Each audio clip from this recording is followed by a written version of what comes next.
L'Italie, 7e merveille du monde. Un tel commentaire pourrait susciter des jalousies. Pourtant, si l'on s'en réfère à l'UNESCO, la péninsule italienne possède bien le plus riche patrimoine de la planète. Pas moins de 47 sites sont répertoriés et classés comme exceptionnels. Un héritage d'une grande beauté.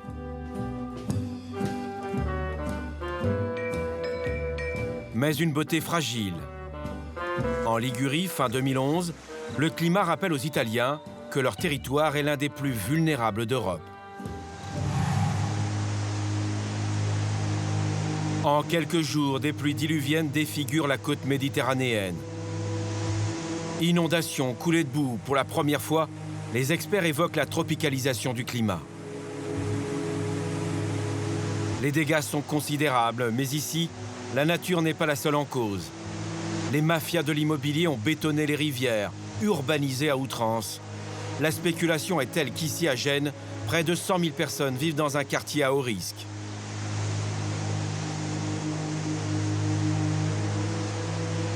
L'Italie, attaquée de toutes parts. Sur la côte adriatique, 350 km de littoral sont menacés par la montée des eaux. Venise, la Sérénissime, est en première ligne. Malgré un projet à plus de 6 milliards d'euros pour limiter les inondations, la lagune pourrait bien être fermée. Venise ne serait alors plus qu'un musée flottant.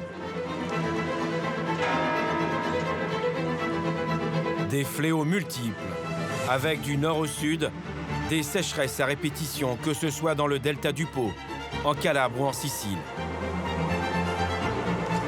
L'Italie doit changer d'air, et de toute urgence.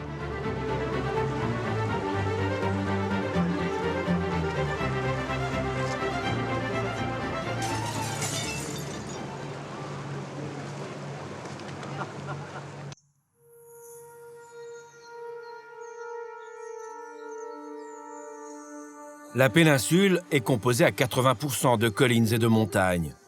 Une topographie singulière qui la rend plus vulnérable aux pluies diluviennes et aux torrents de boue. Notre voyage commence en Ligurie, une région située au nord-ouest de l'Italie. Une étroite bande de terre qui longe le littoral méditerranéen. Nous sommes ici au cœur des Cinque Terre, les 5 terres.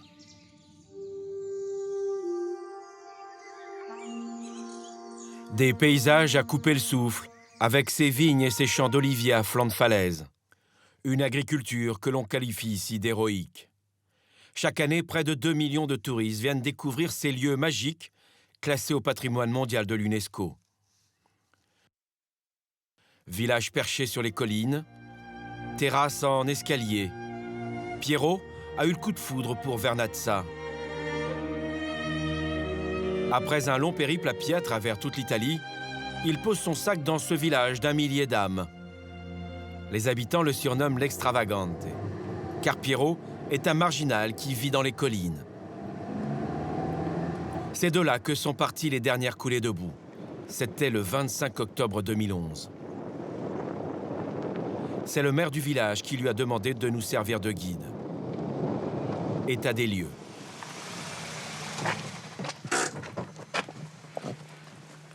Alors ici, il y avait une route. Il y avait une route.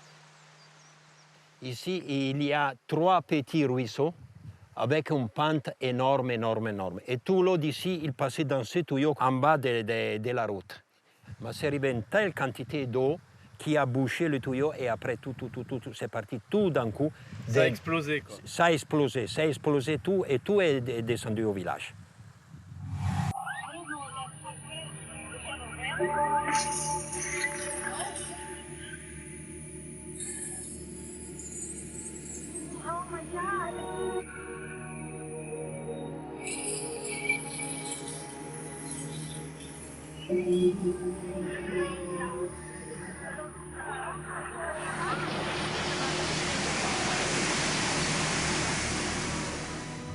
Buongiorno, non si va più. Bonjour, on ne peut plus passer, vous devez faire demi-tour. Assolutamente. Impossible. Solo a piedi facendo. À part à pied en contournant par le haut pour redescendre de l'autre côté. Parce qu'ici, il y a un énorme gouffre.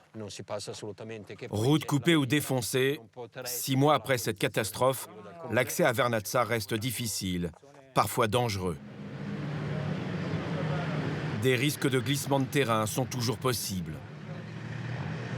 Construit à la va-vite sur un site exposé, le parking s'est écroulé comme un château de cartes. En suivant le cours de la rivière jusqu'au village, situé en contrebas, on va très vite prendre la mesure de ce drame qui risque de marquer à jamais la population. Ce canal, où coule aujourd'hui un mince filet d'eau, s'est transformé en moins d'1 heure en torrent de boue. Les flots ont tout emporté sur leur passage. Regardez, il nous reste de belles photos de notre maison. Elle était magnifique. Elle était enviée de tous ici d'ailleurs. On avait une place pour garer notre voiture, alors qu'en bas, personne n'a de parking.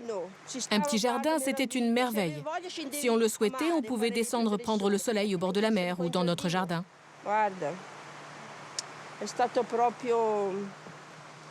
Ça a été comme la fin du monde, vraiment. Giuseppe, viens.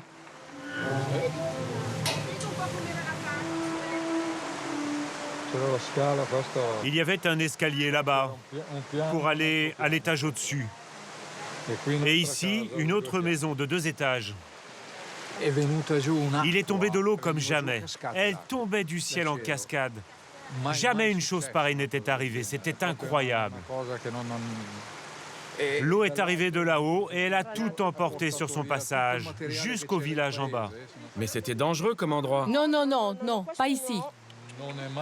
Non, il n'est jamais rien arrivé de tel depuis des siècles. C'était quelque chose d'exceptionnel. Selon vous, ça peut se reproduire encore? Qui sait? Il faudra lui demander à lui là-haut. C'est comme un tremblement de terre. Cela arrive et on espère que ce sera la première et la dernière fois. Et après, qui sait? On ne peut jamais savoir. À la mairie, on m'a dit qu'on ne pourra plus reconstruire ici. Mais moi, je n'ai pas peur. Si on m'en donne la possibilité, je reconstruirai ma maison ici même, parce que ce sont des choses qui n'arrivent qu'une seule fois. Quand nous recevrons les indemnités de l'État, peut-être qu'à ce moment-là, nous pourrons faire quelque chose. Sinon, tout sera abandonné. Il ne nous restera qu'une photo, la place de parking pour garer la voiture.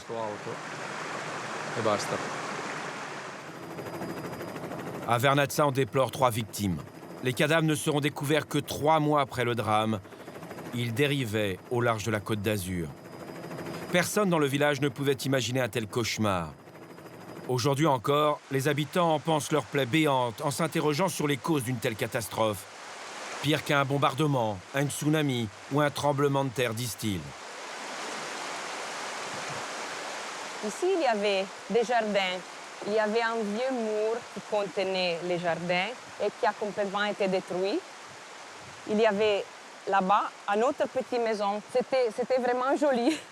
Il y avait tous les plantes, toutes les fleurs. Et à côté de là-bas, il y avait une grande terrasse qui l'eau a complètement détruit. L'eau est arrivée par là-bas et des débris, ils ont bouchonné le tunnel. La maison, c'était pleine de pierres jusqu'ici. Tu montais sur une montagne, tu descendais et il y avait des pierres et des boues jusqu'ici. Tu vois le niveau de l'eau dedans.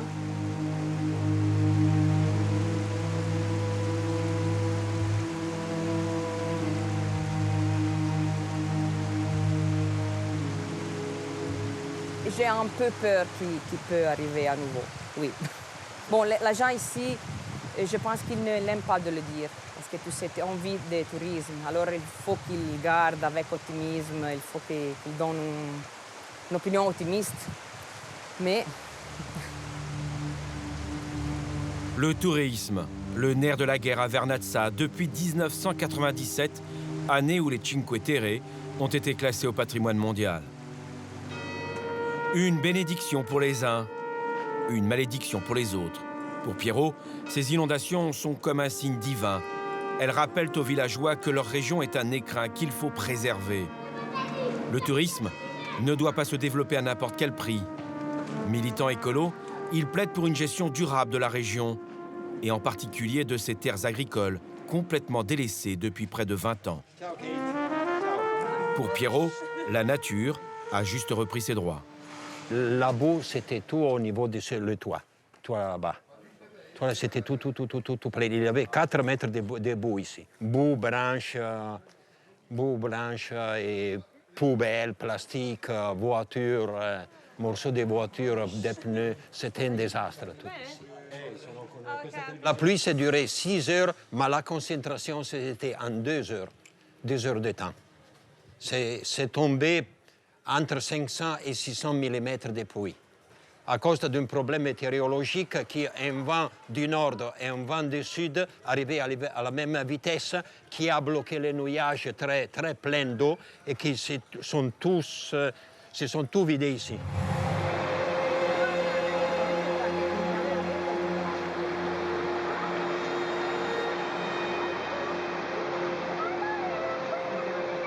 Avec le changement du climat, avec des choses comme ça peut arriver. Ça peut arriver, mais on ne sait pas quand, on ne sait pas où, on ne sait rien. Ça peut arriver. Mais qu'est-ce qu'on peut faire? Je ne sais pas. Que faire? La question ne semble pas d'actualité ici. Aujourd'hui, une seule priorité, nettoyer, réparer, reconstruire. Nous sommes à 2 mois de l'ouverture de la saison touristique. Quand est-ce que tu vas mettre un peu de ciment pour reboucher ce trou là? C'est très laid. On est en train de s'en occuper. Bien, bien. La mobilisation est générale. Plus de 200 ouvriers, peintres, maçons, électriciens se relaient jour et nuit. Les autorités déploient des moyens exceptionnels. Vernazza est un village enclavé, où à certains endroits, seul un hélicoptère peut intervenir. Ici, on renforce les terrasses construites par les glorieux anciens. Mal entretenues, elles n'ont pas pu freiner les torrents de boue qui se sont abattus sur le village. Le maire partage le franc-parler de son ami Pierrot. Il sait qu'à terme, il devra revoir la politique de développement de Vernazza. Plus question de délaisser l'héritage des anciennes générations. L'agriculture dans les Cinque Terre est héroïque. Héroïque, cela veut dire qu'elle ne produit pas de revenus. Donc le pari, c'est qu'à travers l'activité touristique, on arrive à mieux préserver notre territoire.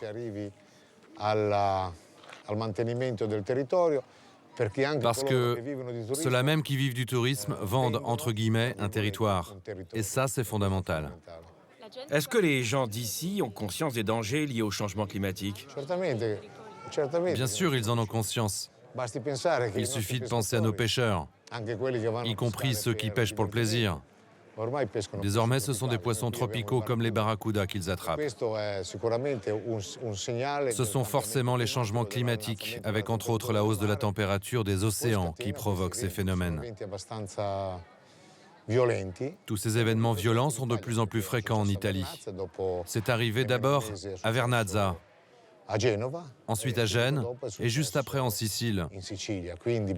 Donc nous devons en tenir compte.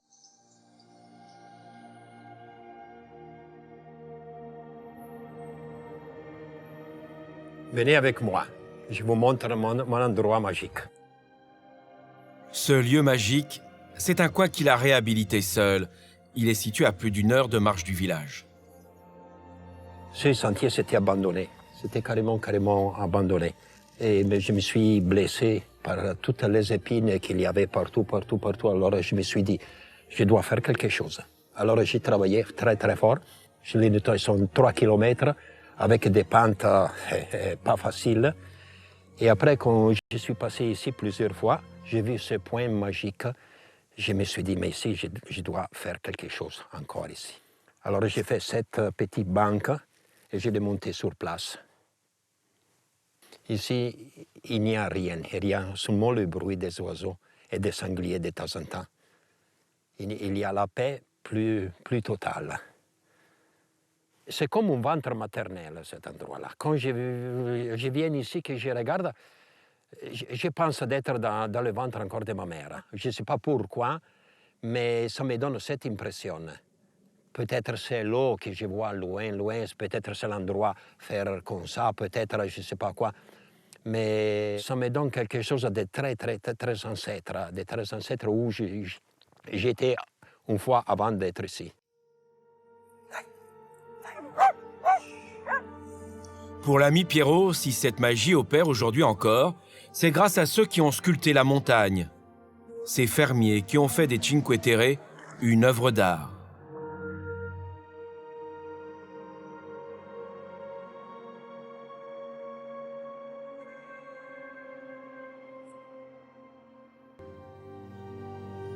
Le lendemain, nous partons de l'autre côté de la colline. À Borghetto, une ville située au creux de la vallée. Là aussi, les dernières tempêtes tropicales ont fait d'énormes dégâts. Mais ici, pas de mobilisation générale comme à Vernazza. Il faut dire qu'en été à Borghetto, il n'y a pas le moindre touriste. Ce jour-là, il a plu énormément sur une très courte durée. Des centaines d'arbres et de plantes sont venus se bloquer ici et ont bouché le pont. Le torrent a débordé de tous côtés. De ce côté, les eaux très violentes sont passées derrière ces maisons. Et de l'autre côté, elles ont envahi le centre du village.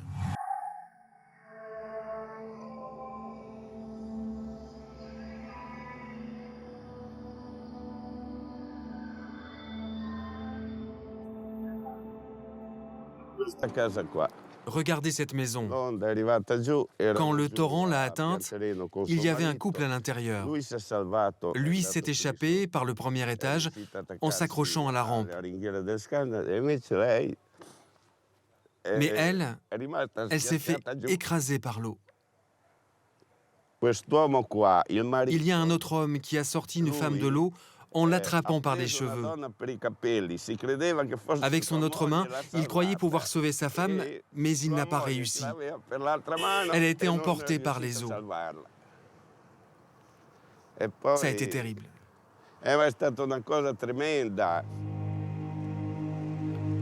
À Borghetto, 7 personnes ont perdu la vie.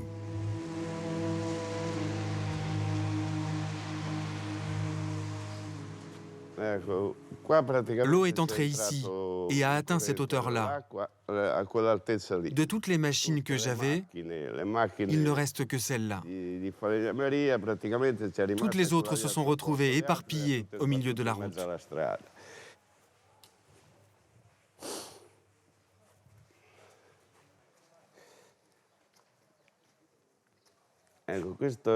Ça, c'est le Christ que l'on porte le vendredi de Pâques.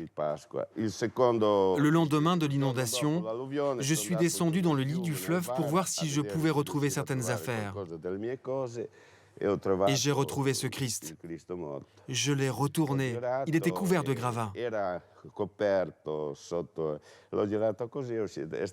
C'était émouvant parce que je me suis retrouvé face à face avec lui.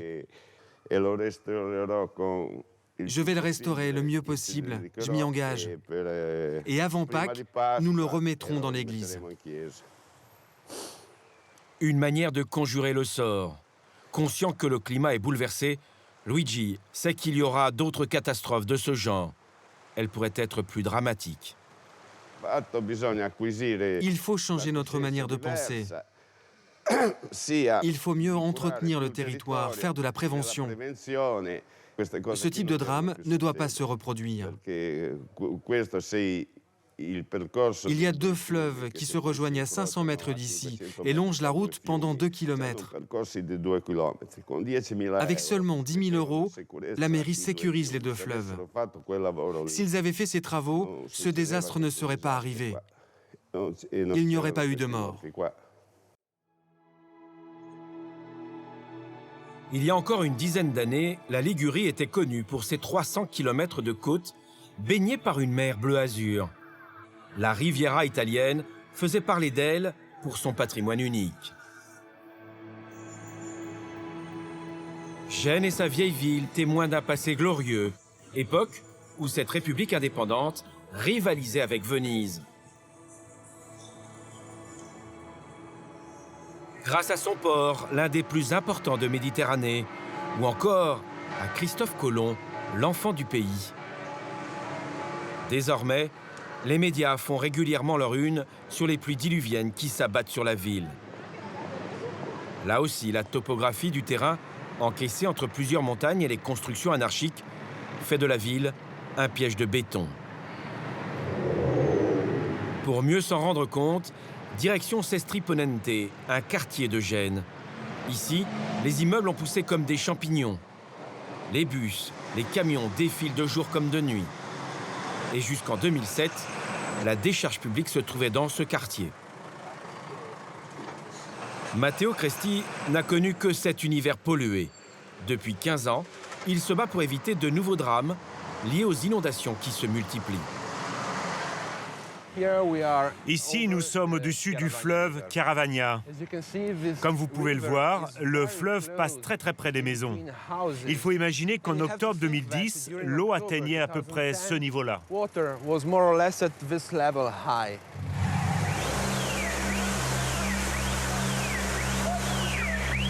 En moins de 4 heures, des tonnes d'eau se déversent dans les rues du quartier.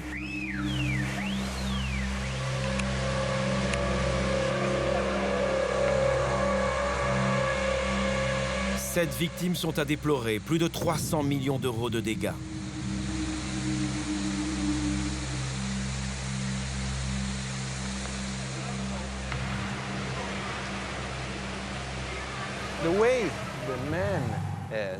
La cause unique de ces problèmes, c'est la façon dont les hommes ont aménagé ce territoire. Quand on voit ces immeubles construits dans le lit du fleuve, il est facile de comprendre qu'en cas d'inondation subite, il y aura toujours des problèmes. La preuve avec ces images amateurs. Le torrent est si violent que l'eau ne parvient plus à s'écouler sous l'immeuble. Récemment, après la grande inondation de 2010, l'administration publique a débloqué des fonds pour détruire ce bâtiment. Mais nous, en tant qu'association locale, nous pensons que ce n'est pas suffisant. Détruire un bâtiment ne suffira pas à régler le problème. Il suffit de prendre de la hauteur pour constater que la rivière est encerclée de toutes parts. Et qu'ici, au niveau de l'immeuble tant décrié, elle est bloquée, avec des conséquences plus terribles encore.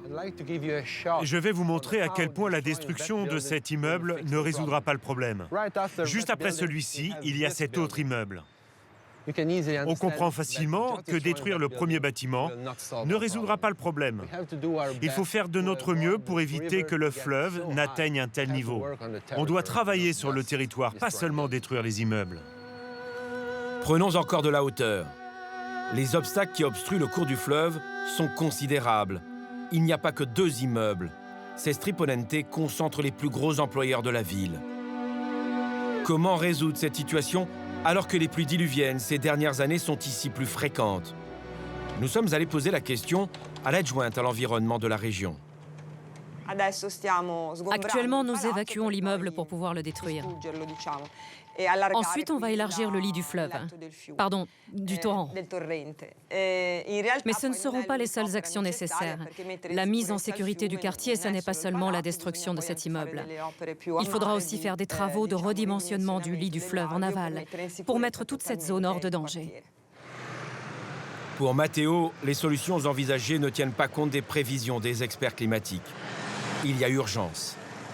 Les dernières pluies sonnaient comme un ultime avertissement.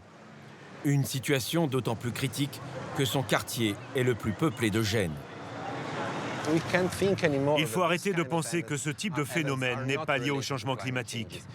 Même un aveugle pourrait faire le lien. De nombreuses études menées par des météorologistes montrent que ces événements sont de plus en plus fréquents. Donc, le changement du climat, ajouté à la construction constante de bâtiments, le bétonnage du territoire, nous conduisent à cette horrible situation. Nous devons changer la façon dont nous vivons aujourd'hui.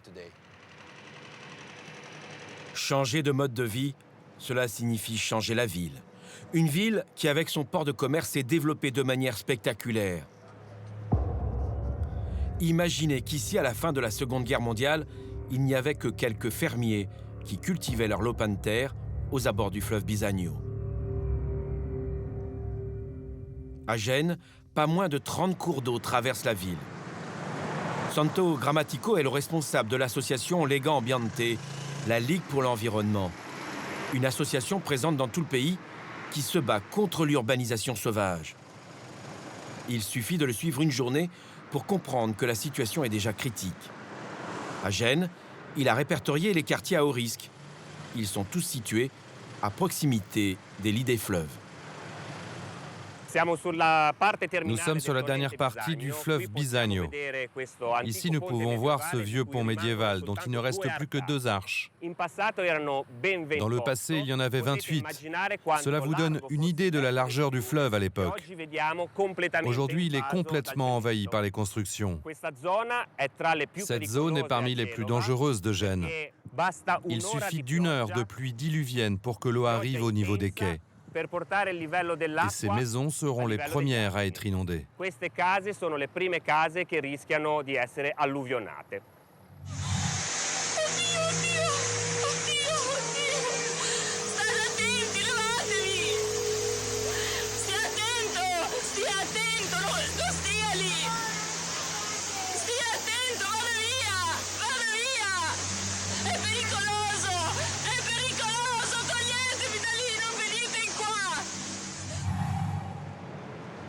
Un habitant sur 6 vit ou travaille dans des zones à risque hydrogéologique, c'est-à-dire dans des zones soit à risque d'inondation, soit à risque d'éboulement. Ce sont environ 100 000 personnes dans notre ville sur une population de 600 000 personnes qui vivent dans ces zones à risque. Le déplacement de la population est une question que l'on étudie, mais je vous donne un chiffre.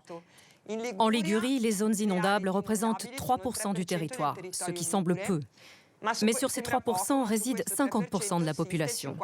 Il est donc impossible d'imaginer que l'on puisse déplacer la moitié de la population de Ligurie.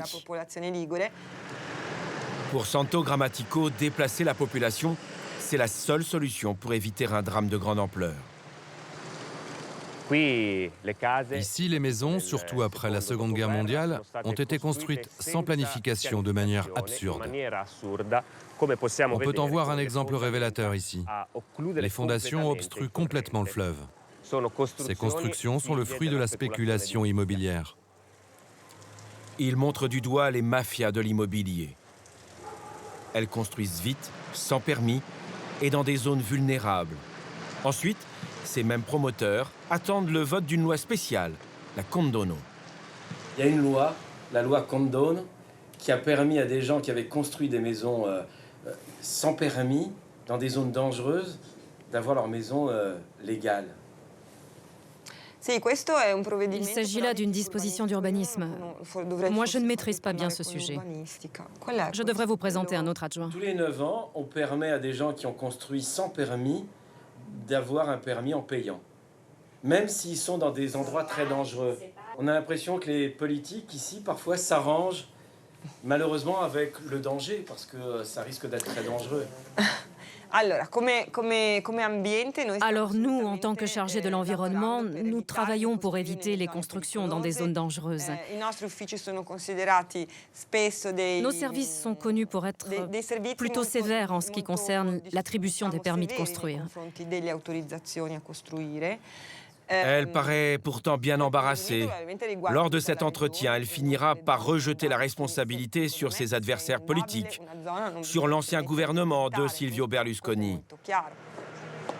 À la mairie, même son de cloche. Ce n'est pas nous, ce sont nos prédécesseurs qui ont commis les erreurs.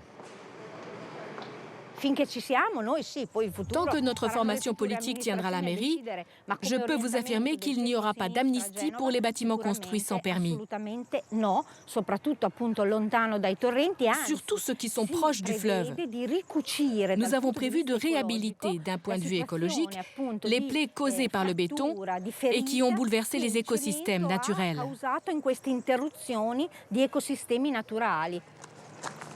Aux dernières élections, fin mai 2012, une nouvelle équipe a été élue à la mairie. La question du réaménagement du territoire sera-t-elle sa priorité?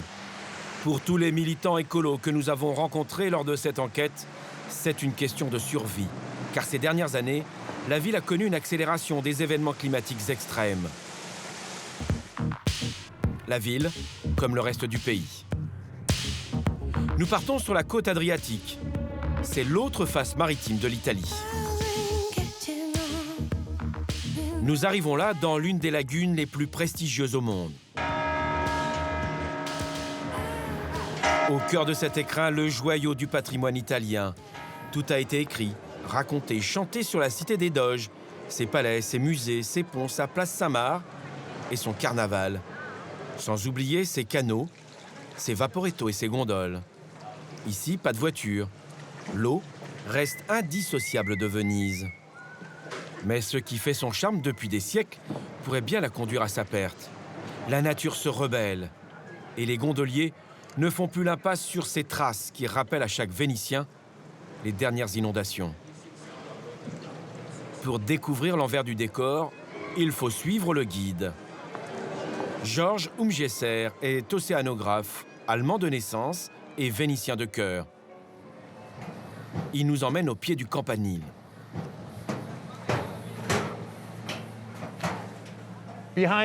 Derrière cette planche, il y a une plaque spéciale. Elle indique le niveau qu'a atteint l'eau en 1966, c'est-à-dire 1,90 m, la plus haute inondation qu'ait connue Venise. Parfait. 4 novembre 1966. Le niveau peut paraître très bas, mais en réalité, pas tant que cela. Nous sommes plus haut que le niveau moyen de la place Saint-Marc. Donc si j'étais sur la place Saint-Marc, l'eau m'arriverait ici. J'aurais été quasiment submergé. Ces images ont été tournées dans le centre historique de Venise, où les dégâts sont incalculables. À Murano, il y a eu des vagues jusqu'à 4 mètres de haut. À Pellestrina, 3000 personnes ont été évacuées. Partout, on travaille sans relâche pour réparer les digues protectrices, surtout à Pellestrina et à San Pietro in Volta. Une vision cauchemardesque, Venise sous les eaux, avec à certains endroits plus d'1 mètre d'eau. Une marée exceptionnelle, titrent les journaux de l'époque. Mais les années passent et la ville souffre d'inondations de plus en plus chroniques. Cette photo date de décembre 2009. Le niveau de l'eau atteint là aussi un niveau record. Là, il y avait 140 cm d'eau. Imaginez qu'en 1966, il y en avait 50 cm de plus. Là, il aurait juste eu la tête hors de l'eau.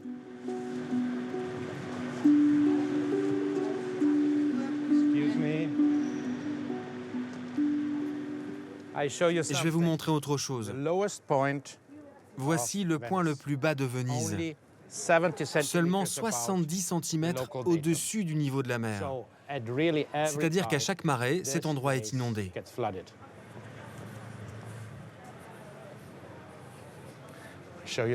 Autre chose, ici on peut voir la détérioration du marbre causée par l'intrusion de l'eau de mer. Le sel se cristallise à l'intérieur du marbre et le fait éclater. On peut observer ce phénomène dans beaucoup d'endroits à Venise.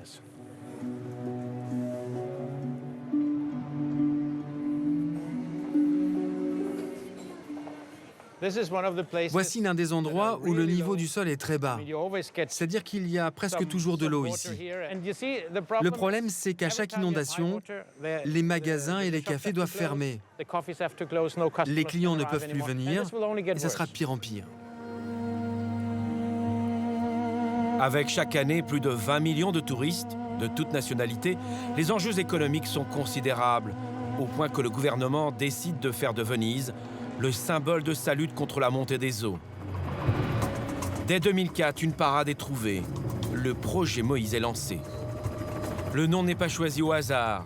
Le prophète Moïse fut lui-même sauvé des eaux. Pour ses concepteurs, ce système est une bénédiction. Des travaux pharaoniques. Le budget l'est aussi. Plus de 6 milliards d'euros sont investis. Les barrages sont construits aux 3 entrées de la lagune. Selon ses promoteurs, le principe est simple. 78 barrières placées les unes à côté des autres forme une digue mobile. Lors des fortes marées, supérieures à 1,10 m, l'eau est bloquée. Simple et ingénieux. Moïse est actuellement en Europe le plus grand projet en cours de construction.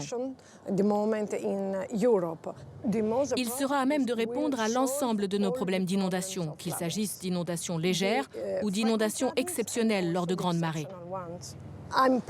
Je suis vraiment fière de faire partie de cette équipe et de participer à cette grande aventure. Pour moi, Moïse est le meilleur projet actuellement en cours de réalisation dans le monde.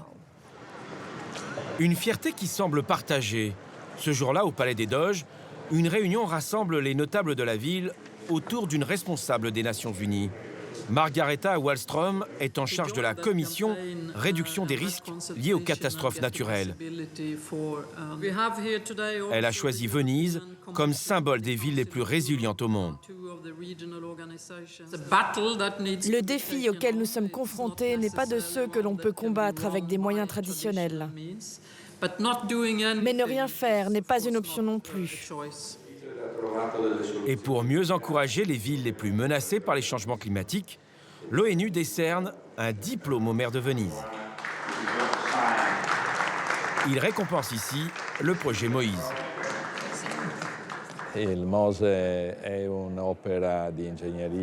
Moïse est un chantier très important,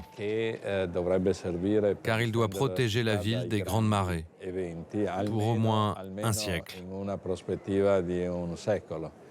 Et après, qui sait ce qu'il adviendra. Si le système ne sera opérationnel qu'en 2014, la cité a déjà mis en place des systèmes d'alerte. Un peu partout autour de la lagune, il y a des marégraphes. À chaque fois qu'il y a un risque de crue, les habitants sont immédiatement prévenus. Le service des marées dépend directement de la municipalité. Un système inédit en Europe.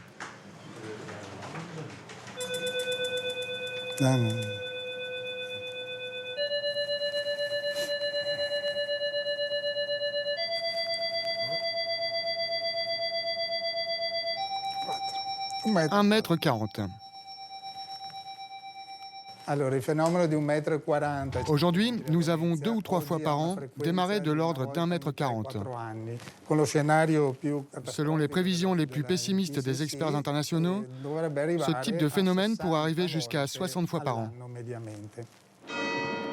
60 fois par an. Un scénario catastrophe. Le projet Moïse deviendrait obsolète. Pour de nombreux experts, une telle situation était prévisible, avant même le lancement du projet de barrière mobile. Le professeur Pirazzoli avait déjà à l'époque tiré la sonnette d'alarme auprès des autorités. Au début du projet, moi j'ai été appelé par la ville de Venise à y participer et je dis ce que je pensais, que le projet était obsolète. Eh bien, ils ont continué quand même. Aujourd'hui, les prévisions vont vers une montée d'à peu près 1 mètre à la fin du siècle. C'est ça le drame. Entre 50 cm et 1,60 m, oui. On ne peut pas dire exactement combien, ça va dépendre des émissions de gaz à effet de serre, mais c'est dans cette fourchette-là. Et le MOSE sera incapable, dans tous les cas, de faire face à cette montée. Non. On pense... Non, on ne pense pas. Nous avons étudié ce problème, tant avec des chercheurs italiens qu'étrangers.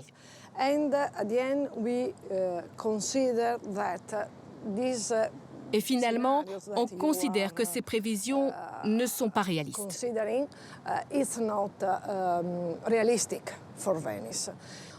En réalité, notre solution est la meilleure. On peut et on doit l'adopter pour Venise et sa lagune. Si la responsable du projet Moïse semble si embarrassée, c'est que la polémique ne date pas d'hier. De nombreux spécialistes dénoncent l'inefficacité à terme de ce système si coûteux. Vous avez remis un diplôme de champion de la lutte contre les changements climatiques, ou la résilience en tout cas. Le projet Moïse est très controversé. Oui, effectivement. Cette compétition a pour but de faire émerger des idées, de donner des directions, de juger si cette idée est intéressante ou au contraire si elle ne l'est pas. Au moins, cela permet de faire ressortir les problèmes. Si vous allez dans une autre ville, la solution sera différente. Alors oui, le projet est controversé ici. Mais je crois que le maire de Venise vous dirait la même chose, que celui qui a une meilleure solution m'en fasse part. Une autre solution, Georges Nguesser en connaît une. Elle paraît plus radicale. Pour nous en parler, il nous emmène au Rialto, l'un des quartiers les plus menacés par la montée des eaux. Voici l'un des endroits les plus bas de Venise. Alors que c'était l'un des endroits les plus hauts de la ville il y a environ 800 ans. C'est le Rialto, Rivo Alto, la haute rive. Quand on sait que cet endroit est submergé à chaque inondation normale et que dans un siècle, le niveau de l'eau sera plus élevé de 50 cm, l'eau atteindra ce niveau-là à chaque inondation normale. Pas au cours de tempêtes exceptionnelles, juste lors d'inondations normales. Tôt ou tard, nous devrons fermer la lagune. Si l'évolution du climat ne s'arrête pas, nous arriverons à un point tel que les barrières mobiles du Moïse seront plus souvent levées qu'abaissées. Et alors, nous n'aurons plus le choix. Il faudra fermer la lagune. Fermer la lagune. Une telle décision reviendrait à changer la physionomie de Venise et de son environnement. Jusque-là, la cité des Doges a évité de devenir une sorte d'Atlantide perdue. Mais avec les dernières prévisions plus apocalyptiques, cette hypothèse reste plus que jamais d'actualité. Que deviendront ces autres villes situées au cœur de la lagune? Des cités aussi remarquables que Burano, avec ses maisons de couleur qui permettaient aux pêcheurs, lors de fortes tempêtes, de mieux se repérer pour rentrer à la maison. Le clocher de l'église qui s'enfonce ne préfigure-t-il pas d'un avenir plus sombre?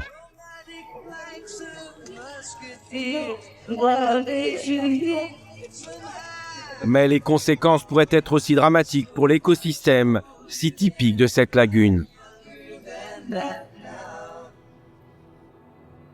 Marco Sigovini est écologue. Un métier et une passion pour cet autre monde que constitue la face cachée de Venise. Lorsque l'on parle de Venise, d'habitude, on pense à la ville. Mais Venise, c'est également la lagune, qui constitue un vaste environnement qui s'étend sur plus de 500 km². La ville de Venise est située au centre de la lagune. Ici, nous sommes dans la partie nord, qui est la zone la mieux préservée.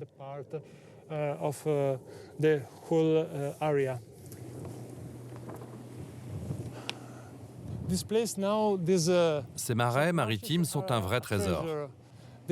C'est un habitat naturel pour de nombreuses espèces. Et aujourd'hui, l'érosion aggrave la situation chaque jour un peu plus.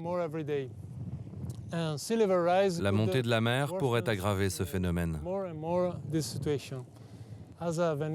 En tant que Vénitien, je pense que dans les deux choix que nous avons à faire, nous perdrons quelque chose de très important. Et en tant que scientifique, j'espère qu'il sera possible d'une façon ou d'une autre de gérer ces changements. Et que nous parviendrons à protéger autant que possible une partie de la lagune, et pas seulement la ville.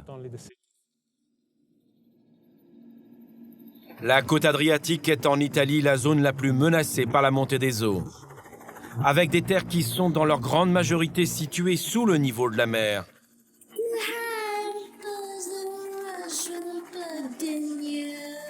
Nous sommes dans le delta du Pô. Moins médiatique que Venise, la région est également classée au patrimoine mondial de l'UNESCO. Constituée de marécages et de lagunes, les terres sont plus agricoles et tout aussi vulnérables.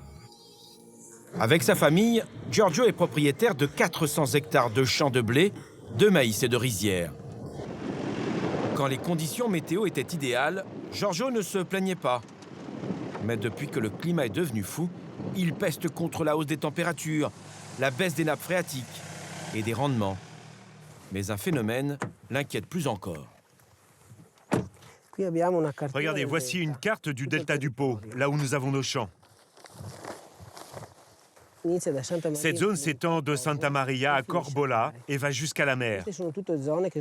Toutes ces terres ont été gagnées sur la mer. Ce sont des polders et mon exploitation est située au beau milieu. En 2003 et en 2005, l'eau est remontée par tous les bras du Pô. Le Pô de Venise, le Pô d'Ignoca.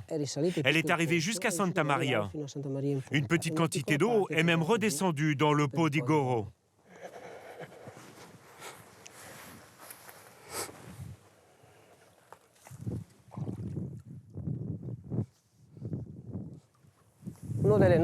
L'une de nos préoccupations est de contrôler l'arrivée de ce sel, qui arrive avec les grandes marées.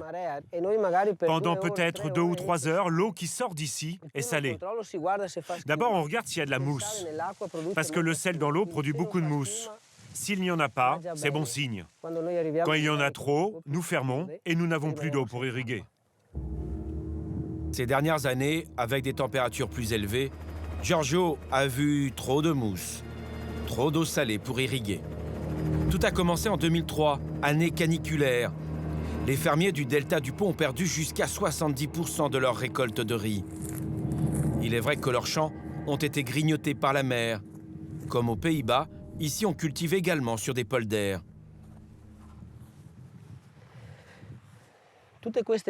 Avant, toutes les terres que l'on voit d'ici jusqu'à l'horizon, c'était la mer. En dessous, il y a donc du sable qui contient du sel. Nous devons irriguer constamment avec de l'eau douce. Cette eau maintient l'eau salée en profondeur. Si on ne peut plus irriguer nos champs, soit à cause de la sécheresse, soit à cause de l'eau salée contenue dans les eaux du fleuve, alors toutes nos cultures seront contaminées par la remontée des eaux salines des nappes phréatiques. Des solutions pour lutter contre l'intrusion d'eau salée existent. L'une d'entre elles a été mise en place à quelques kilomètres de là. Giancarlo Mantovani est ingénieur et responsable de ce dispositif. Il s'agit de barrières anti-sel, une solution simple et économique. Nous sommes dans le delta du Pô, sur les rives du bras de la Donzelle. Et voici la barrière anti-sel qui sert à éviter que l'eau de mer, qui est à notre gauche, remonte le fleuve et n'aille saliniser le bassin qui est en amont.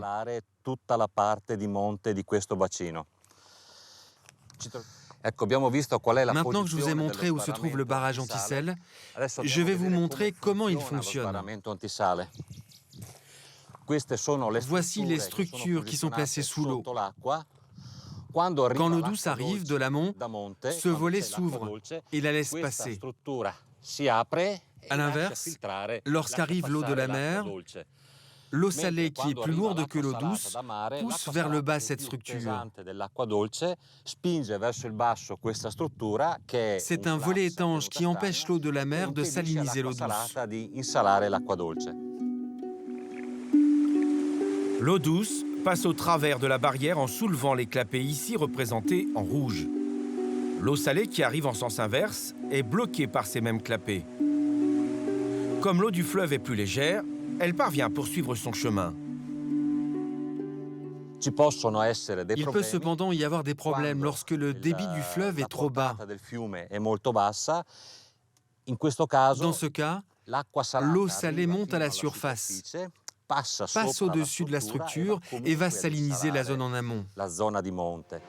L'ingénieur et ses équipes ont bien conscience de l'enjeu qui se joue ici. Avec les sécheresses qui se multiplient ces 10 dernières années, le fleuve ne fournit plus assez d'eau pour irriguer les champs. Des agriculteurs qui consomment en temps normal plus des 2/3 des eaux du Pô. S'ils ne trouvent aucune solution efficace à long terme, c'est toute une population qui devra migrer ailleurs. Les changements climatiques ont des conséquences très graves dans cette région. Aujourd'hui, le débit du fleuve est déjà très bas. Même si en amont, personne ne pompe d'eau pour irriguer, imaginez le jour où tous ceux qui en auront besoin pomperont l'eau du fleuve en amont. L'eau n'arrivera plus jusqu'ici. À ce moment-là, l'eau de mer remontera sur 10, 20, 30 ou 40 km. Ce sera inévitable. Ça deviendra alors un drame pour toutes les populations du delta du Pô, à la fois pour ceux qui travaillent dans les champs et qui vivent de l'agriculture, mais aussi pour tous ceux qui vivent dans cette région. Sans eau potable, un territoire n'est pas vivable. Il ne peut plus être habité. Pour Giorgio et ses 400 hectares, la question est celle de la survie d'une profession, de ces fermiers du delta qui produisent du maïs, du blé et du riz. Ce jour-là, les prévisions météo ne sont guère optimistes.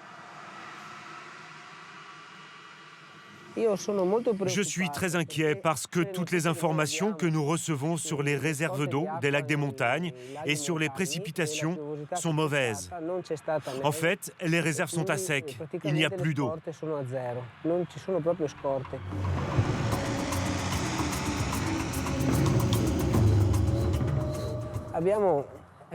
Regardez de ce côté, nous avons creusé un fossé très profond pour retenir un peu d'eau. Normalement, il y a environ 1,50 m d'eau. Comme vous pouvez le constater, on voit le fond. Du plus loin que je me souvienne, ça n'est jamais arrivé. En matière d'adaptation au changement climatique, l'Italie est à la traîne de l'Europe. Il n'existe aucun plan pour le moment. Depuis février 2012, une commission travaille sur un plan national. Face au risque d'inondation et d'éboulement, les autorités considèrent qu'il faudrait près de 41 milliards d'euros, sans compter la facture pour limiter les dégâts liés à la sécheresse et à la montée des eaux. Un pari impossible quand on sait que le pays traverse une crise économique. Seule l'Europe pourrait venir au secours de la péninsule et de ses sites si exceptionnels.